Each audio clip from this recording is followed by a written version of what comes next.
இது மகிமை நேரம். இயேசு கிறிஸ்துவின் நாமத்தினாலே மகிமை டிவி நேயர்களுக்கு நான் அன்பின் வாழ்த்துக்களை தெரிவித்துக் கொள்கிறேன். இன்னைக்கு நம்ம பார்க்க போகிற தலைப்பு திரளான ஆசீர்வாதம். யோவேல் 2ஆம் அதிகாரம் 19ஆம் வசனம். கர்த்தர் மறுமொழி கொடுத்து தமது ஜனத்தை நோக்கி, இதோ நான் உங்களை இனி புற ஜாதிகளுக்குள்ளே நிந்தையாக வைக்காமல் உங்களுக்கு தானியத்தையும் திராட்சரசத்தையும் எண்ணெயையும் கொடுத்தேன், நீங்கள் அதனால் திருப்தி ஆவீர்கள். கர்த்தரே நம்மை பார்த்து சொல்லுகிறார். இனி உங்க குடும்பத்துல தமது ஜனத்தை நோக்கி சொல்றாரு, உங்களை பார்த்து தான் சொல்றாரு. என்ன சொல்றாரு அப்படின்னா, நான் உங்களை இனி புற ஜாதிகளுக்குள்ளே நிந்தையாக வைக்காமல், இனி மற்றவங்க முன்னாடி நம்மளை அற்பமா நினைக்கிறவங்க முன்னாடி இனிமே நான் உங்களை அப்படி வைக்க மாட்டேன், இனி நான் உங்களை பெருக பண்ணுவேன், நான் உங்களை நினைச்சிருக்கேன் அப்படின்னு சொல்றாரு. நம்ம மேல கர்த்தர் தான் நினைவா இருக்கிறார், வேற ஒருத்தரும் நினைவா இருக்க மாட்டாங்க. கர்த்தரே நம்மளை தினமும் நினைவா இருக்கிறதுனாலதான் நம்மளை தினமும் எழுப்புகிறாரு. காலையிலே எழுப்பி துதிக்கும் துதியோடு இசப்பாவை நம்ம எழும்புறதுக்கு ஆண்டு உதவி செய்கிறாரு. தேவன் தான் நம்மளை எழுப்பி விடுகிறாரு, எந்த மனுஷனும் இல்லை. நம்ம நல்லா தூங்கிட்டு இருக்கலாம், எத்தனை மணி நேரம்னாலும் நம்ம தூங்கி கொண்டே இருக்கலாம். ஆனா தேவன் தான் முழிப்பு தருகிறார், எழுப்பி விடுகிறார்.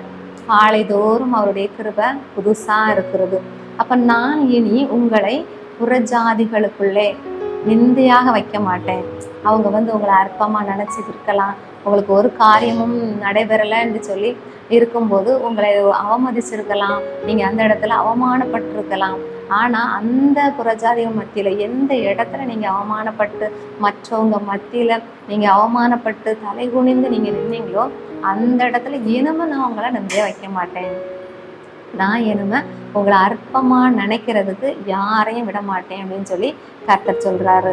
நிச்சயமா அற்பமா நினைக்கிற அந்த இடத்துல யார் யார் தேவையில்லாம கஷ்டப்படுத்தி காயப்படுத்தி நம்மளுடைய மனசுகளை ரொம்ப காயப்படுத்தியிருப்பாங்க. சில நேரங்கள்ல எப்பவும் உங்களுக்கு நம்மளுடைய மனசை காயப்படுத்துகிறதே வேலையா இருக்கும். ஆனா அது அவங்களுடைய மனசை மாதிரி நம்ம மனசை நினைக்க மாட்டாங்க.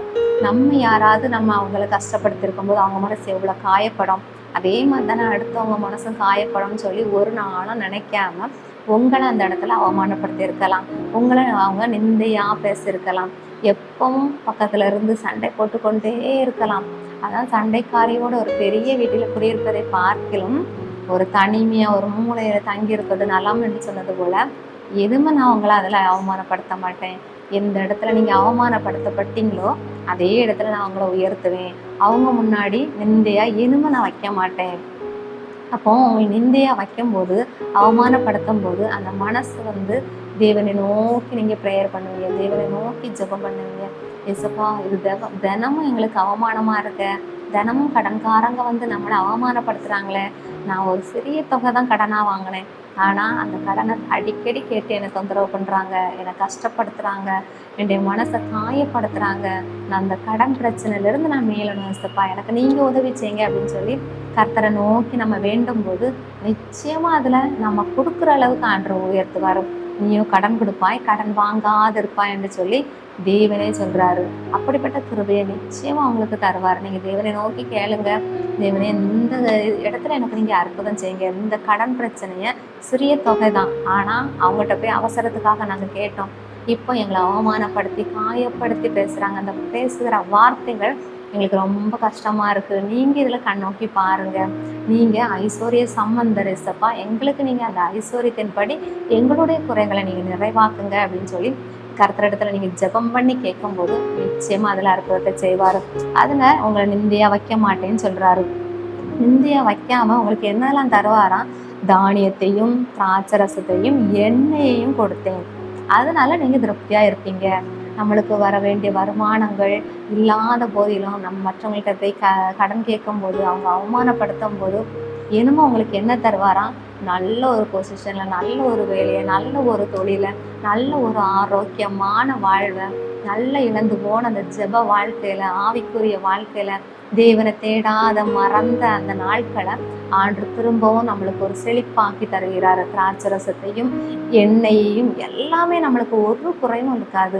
நம்ம வீட்டில் சமையல் காரியங்களில் நமக்கு எல்லாமே இருந்தால் நம்ம நல்லா சமைப்போம், நல்லா என்ஜாய் பண்ணி நல்ல எண்ணெய் இருக்கணும், எல்லாமே குறைவில்லாமல் இருக்கணும். அப்போ அந்த கிச்சனில் போகும்போது எல்லாமே குறைவில்லாமல் இருக்கும்போது, இப்போ ஒரு பிரியாணி தான் செய்கிறோம், அந்த பிரியாணிக்கு நம்ம நினைக்கிற எல்லா காரியமும் வீட்டில் இருக்குது. நம்ம வீட்டில் இருக்கும்போது எல்லாம் நல்லா சந்தோஷமாக நல்லா தாராளமாக போட்டு நம்ம சமைப்போம்.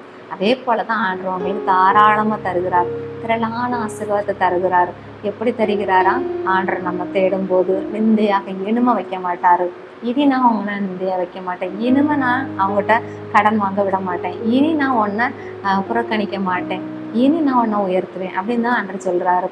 அப்போ கர்த்தர்கிட்ட நம்ம கேட்கும்போது நிச்சயமாக இஸ்ரவேல் ஜனங்கள் அங்கே பார்வோன் அடிமையாக்கி கொண்டு இருந்தான்.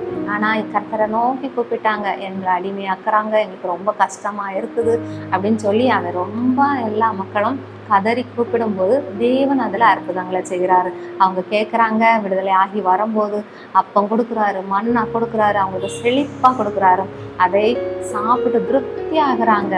அவ்வளோக்குலாம் ஆண்டவர் அற்புதத்தை செய்கிறார். தெய்வ தூதர்கள் சாப்பிடுகிற மண்ணா, அப்போ நான் அதை பார்த்துக்கவே முடியாது. அப்படிப்பட்டதான கிருபைகளை ஆண்டவர் அவ்வளோ பெரிய அற்புதத்தை செய்கிறார். அதே போல் உங்களுக்கும் உங்களுடைய காரியங்களில் நீங்கள் நினச்சி பார்க்க முடியாத அளவுக்கு ஆண்டவர் திரளான ஆசீர்வாதத்தை, திரளான ஐஸ்வர்யத்தை, திரளான ஒரு மேன்மையை, திரளான ஒரு நல்ல ஒரு ஆரோக்கியத்தை, எல்லாம் வேலையும் செய்யக்கூடிய நல்ல ஒரு பலனை ஆண்டவர் உங்களுக்கு தரப்போகிறார். கர்த்தர் இந்த வார்த்தைகளை ஆசீர்வதிப்பாராக. ஆமென்.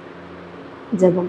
அன்பு இயேசப்பா, உண்மை துதிக்கிறோம், சொஸ்தரிக்கிற இயேசப்பா, திரளான ஒரு ஆசீர்வாதத்தை நீங்கள் கொடுக்க போகிறீங்க. இந்த இடத்துல அவமானப்பட்டு நிந்தையாக நின்னாங்களோ அதே இடத்துல நீங்கள் மகிமையாக இருக்க வைக்க போவதற்காக அவங்க நன்றி. திரளான ஐஸ்வர்யத்தையும் ஆஸ்தியை நீங்கள் கொடுத்து அவங்களை மேன்மையாக பெருக பண்ண போவதற்காக அவங்க கொடானபடி நன்றி செலுத்துகிறோம். இவங்களை தரப்போவதற்காக இப்போதே உங்களுக்கு நன்றி செலுத்துகிறோம். இயேசுவின் ஜெபிக்கிறோம் பிதாவே. ஆமென்.